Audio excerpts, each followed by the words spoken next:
meet you. Yeah, nice to meet you too.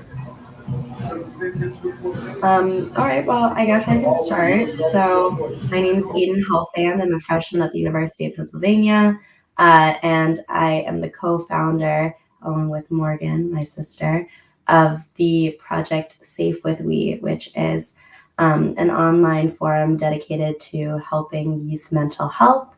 And it's currently being tested in person with our high school's freshman transition program. So, we're developing a bunch of really fantastic lesson plans and being able to see how that pans out in real life with kind of a captive audience. So it's a really rewarding project, and we are currently actually in the phase of bringing other lookup innovators into the fold and being able to amplify their projects as well on our website and through our lesson plans. Morgan, do you have anything that you'd like to add? Adam and I were in the same Y4Y. We just spoke earlier this morning on tech balance factor cap. So he's kind of familiar with our project a little bit. But yeah, just as Aiden was saying, all of our curriculum is already listed on our website, safewithwe.com. And we're working, with other innovators, like you may know, Yoel, who's making her documentary, and Zamila, with kind of her online presence through her YouTube and her Twitter to bring other innovators' projects to an audience of youth. And yeah, so sharing those stories as well as our own curriculum.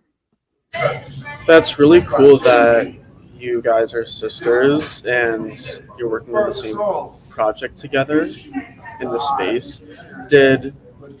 How did that end up happening? Have you guys always both cared about this space, or did one of you guys convince the other one to care about it? Or what's the story? So actually, Morgan was the one that got involved in the digital well-being space before I did. She worked with this organization called My Digital Tattoo, which was basically a group of adults trying to understand teens' interactions with social media, but instead of being overly negative and just being social media is not conducive to a healthy teenage life, they recognize that it's kind of a requisite aspect, and just how adults kind of use Facebook or LinkedIn, that's our Instagram or TikTok. So it can be a venue for connection as well as some other unsavory aspects. And so Morgan can talk a little bit more about My Digital Tattoo. But she was working on that for a few years before I found Lookup. I actually got involved with their first 2020 Y4Y Summit as a panelist. And I had been doing some work with this organization called Diversify Our Narrative, which was using social media to drive social change, promoting an actively anti-racist narrative, and using online platforms to lobby for this bill for the California state legislature, which was called AB 101. And it basically made ethnic studies mandatory for California high school graduation requirements. And it sounds a little daunting when I put it like that, but really you just have to have a semester where you're not learning about some European-based history. So it's a good step in the right direction, and California is frequently the guinea pig for a lot of other states. So hopefully we're setting a good precedent.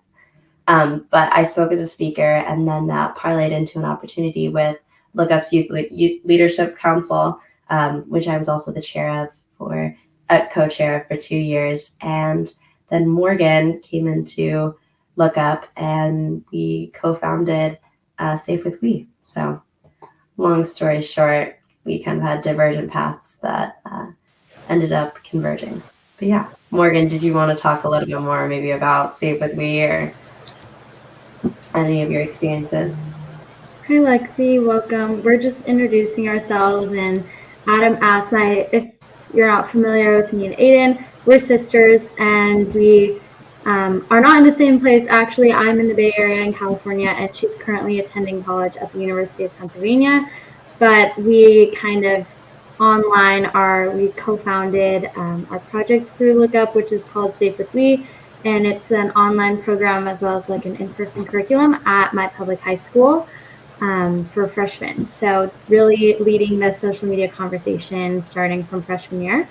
And I can't remember what you asked, but Adam and I spoke on the Factor Cap lookup session this morning, and we were just talking about my prior involvement in an organization called My Digital Tattoo, which is a nonprofit that's focused, that was kind of more adult focused, and now Aiden and I are taking the reins and focusing that towards youth.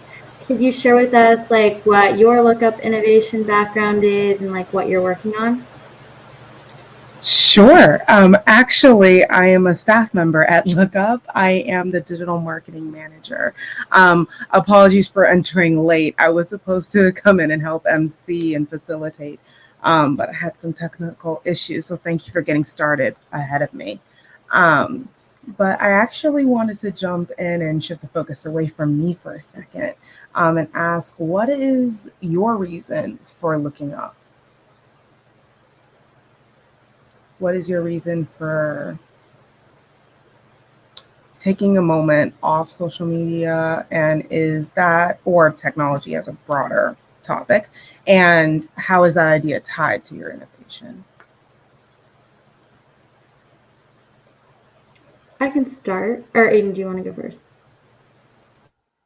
No, you go first. It's all good. So I would just say that the reason why I was inspired to look up, I guess, is to be able to use these like super invaluable tools that are social media in a way that benefits like my personal life as well as like my community. And a lot of times you think that or I've seen the ways that social media can negatively impact our social spaces.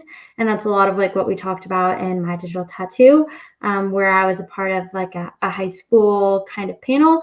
And we talk a lot about, especially during COVID, about the negative impacts that social media spaces had on our in-person connections. And to be able to use Lookup as a way for me to like look at my own social media use in a way that's like, beneficial to my life, but also to try and bring more awareness to other people in the same space.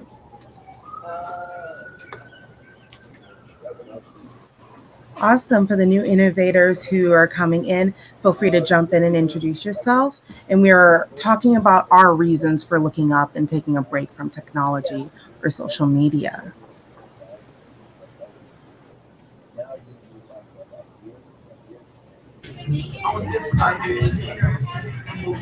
I can go next. Starting in a louder cafe here, but it's honestly it's a vibe. So for me, it's more of like a family thing. Like there's just one of my older siblings. It just struggles a lot with anxiety, and they also like struggle with their usage of like their like phone and social media, and they've talked about how they feel this like connection between the two, and it has like an impact on our family and our relationships and conversations. And so I just think about how many other it certainly affects you in your personal life. If we all have like some sort of issues with like our relationship with technology, and to be in a more balanced direction. We see others and how it affects them, but more than anything, it really affects like families, and I'm sure that almost every family has like some way that they struggle with that. And so just hoping to make those family interactions better by helping us find that tech-life balance.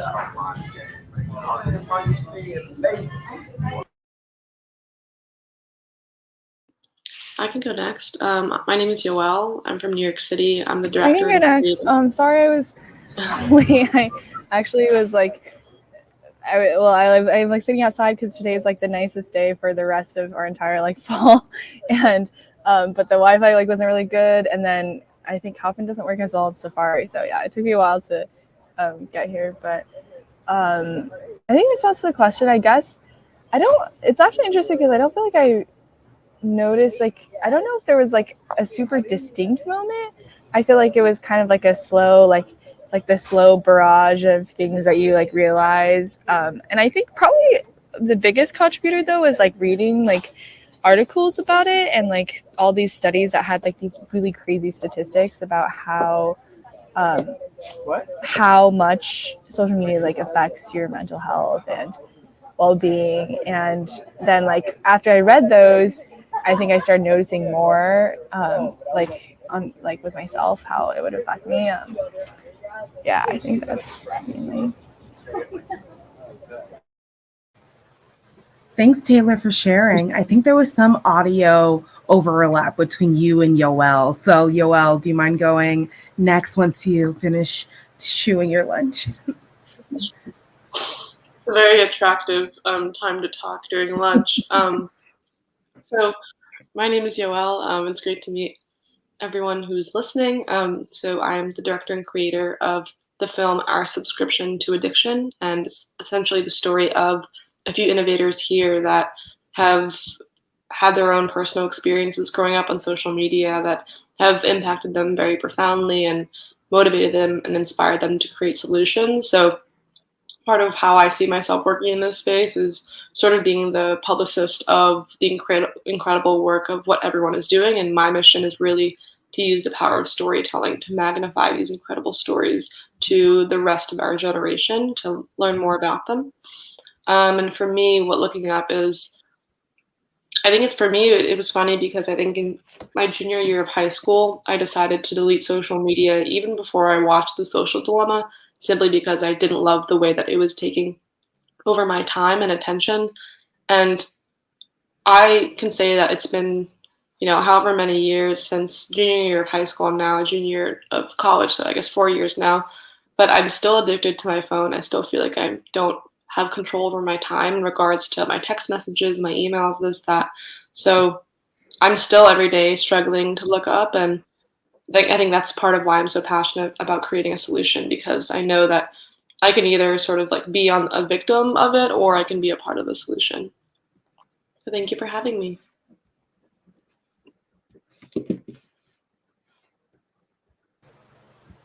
Anyone else want to jump I in? mean, I think Go ahead. Sorry. Can I go? Okay, awesome. I think honestly, Yoel, your story about deleting all of your social media is like the golden standard for all like digital well-being activists. Like, wish I had that courage, but honestly, I kind of slipped into look up as more of a do as I say, not as I do. So I was like learning about kind of like teaching other kids like how to make their like time on social media and technology more mindful, and like tips for like maybe lessening that time spent while my screen time was still like embarrassingly high. But I think that's something that I really appreciated learning about like the whole digital well-being community is you can use social media to drive social change. You just have to make sure that you're being purposive with your social media use. So as opposed to getting sucked into like a mindless scroll, use it for the tool that it was originally designed to be, which is like a way to connect to friends. Yeah.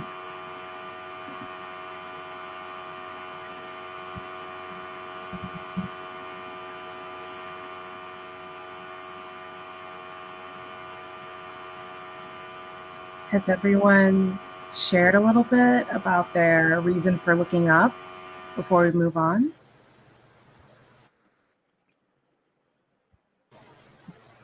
Can someone like nod or like smile or something, like some signal? Yes, okay. So if you haven't already, can you plug your innovation? Tell us what it is. Give us a little bit of context for people in the crowd who are like, what did they do? I heard about a project.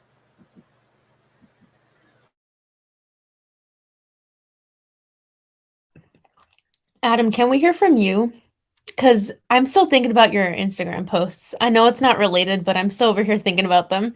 So let's hear about Shift SC. Sure. Yeah. Hey everyone. My name is Adam.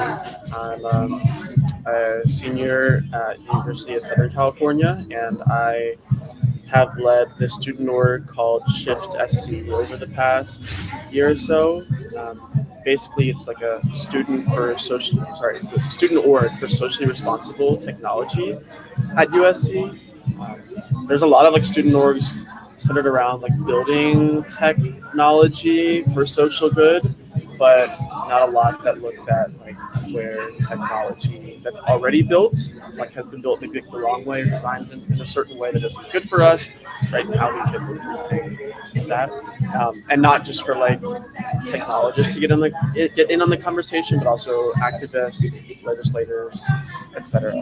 And so that's been a really cool organization to be a part of and lead over this last year, and especially seeing how many students at USC like are interested in this space and are like grateful that there's now like a student org centered around that space.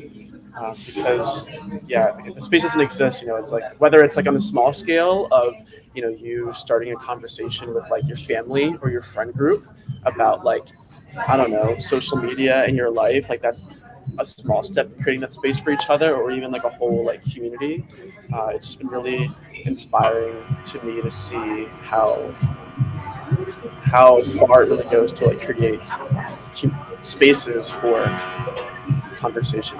So we've run digital well-being workshops where we have discussions and around like digital well-being and tech life balance at USC. We also put on this Tech for Good student symposium this past spring, which Susan, Sam, and Kate, everyone came down through. It was awesome to basically like a big symposium for students at USC to share about their ideas or innovations with each other in the realm of making tech better. One thing actually that we've thought about introducing into our digital wellbeing workshops, and we're trying out soon, is more of like, because often we do like discussion, we do reflection, and that's effective. But what also I think would be really effective is more of like the experiential side. So what we're trying out in this upcoming digital wellbeing workshop is we're creating a time at the beginning of the workshop for people to open up their phone and to use social media for like 10 minutes or so. So just like fully immerse yourself in your favorite app and just like use it on your own.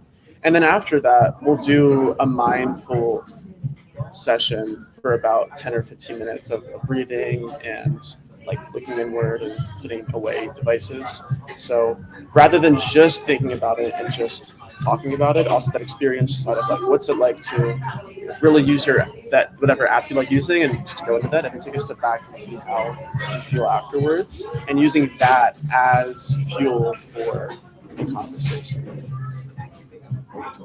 So that's what I'm doing over here at Shift SC. Who else would like to jump in and describe their innovations? Hi. Hi, everyone. I didn't get to introduce myself. I've been listening the whole time, but it took me a really long time to turn my video on and my microphone. It just was not working for some reason, but I'm here now. My name is Maddie Freeman. I have been working with Lookup for like 2 years now, which is crazy. Hi, Susan. It's so good to see you. I won the Lookup grant 2 years ago in order to mobilize my nonprofit that I created. It's called No So November, which is short for No Social Media November. Basically, we work with schools across the country to educate young people on the harms of social media, how it's addictively designed, and specifically how it can impact mental health. And then we challenge young people to take a month-long break from social media for the month of November and prioritize healthy coping mechanisms instead. So obviously November's coming up, so I don't know where you guys all stand with social media currently, but if you want to join and log off with me and a bunch of other people, you can go to my website. Susan just put the link in the chat, but you can join the challenge. And yeah, I'm just super excited. This is my second Youth4Youth Summit, and I'm really excited to get to know you guys more. And yeah, thank you. And thanks, Adam.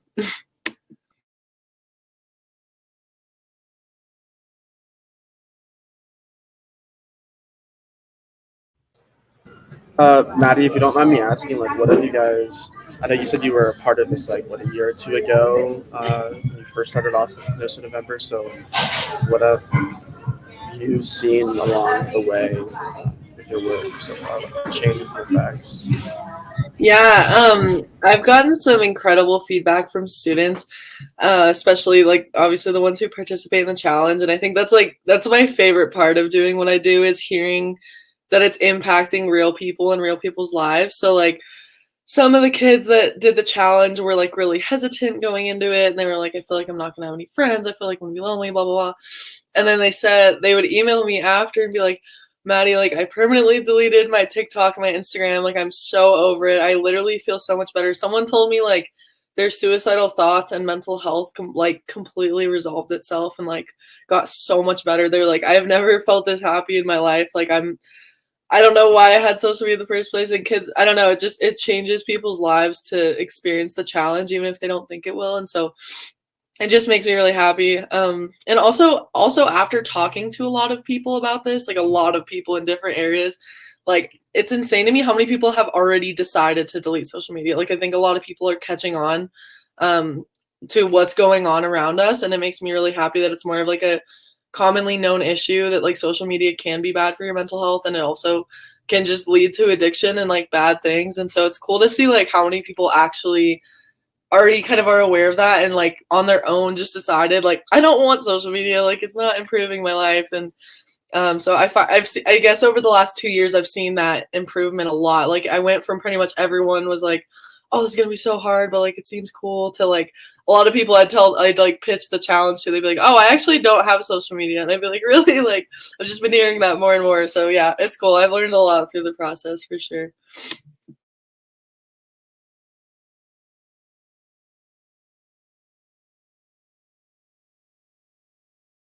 I'll just throw in one thing there. It can be challenging when friends and family are on social Maddie, media. I think one of the things that that's been really helpful is the variety of ways that you can do No November, that you can really cut it out completely, or you can choose one micro change you want to make. And I think that's been a really brilliant aspect to this. So I think I would imagine everybody at the summit thus far would love to participate in some ways. It was already brought up at another panel. Oh really? Oh my gosh, that's so cool. Yeah, no, So- there's two ways of participating. So like if you need to post for work or school or something, like say you need to post on your Instagram for your business or something like that, like you can still do that and participate in the challenge. Like basically anyone can join. So there's and when you sign up on my website, you can click like I'm going all in, or I'm going like halfway in, or I'm just trying to make some changes. But Jeffrey, I think you got interrupted there. I think there was a little bit of lag, but I'd love to hear what you were saying. Yeah, I was just going to say that it can be really challenging when your friends and family are on it. But if you connect and start reacting, then you kind of get pulled into the whirlpool, and then it becomes more and more. Oh, Jeffrey, you might be muted. I can hear him. I don't know why it's weird.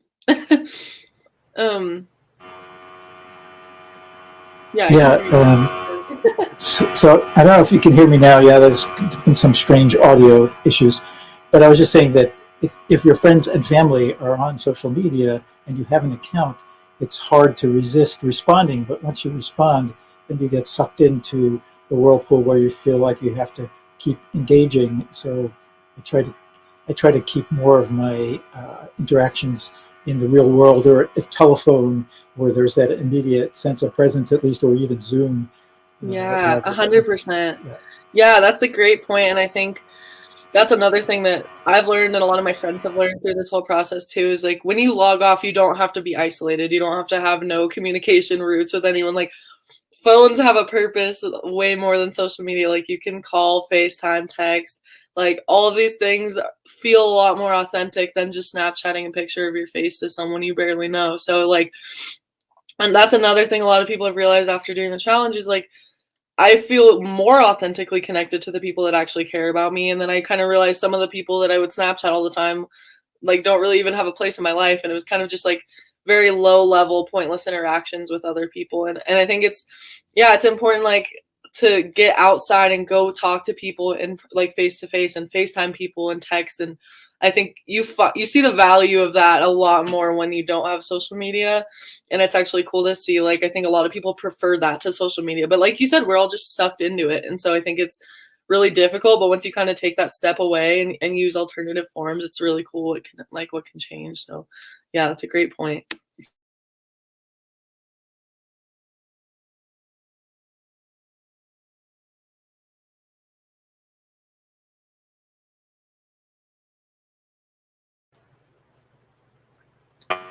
I'll just add one more quick thing, which is I bicycle a lot.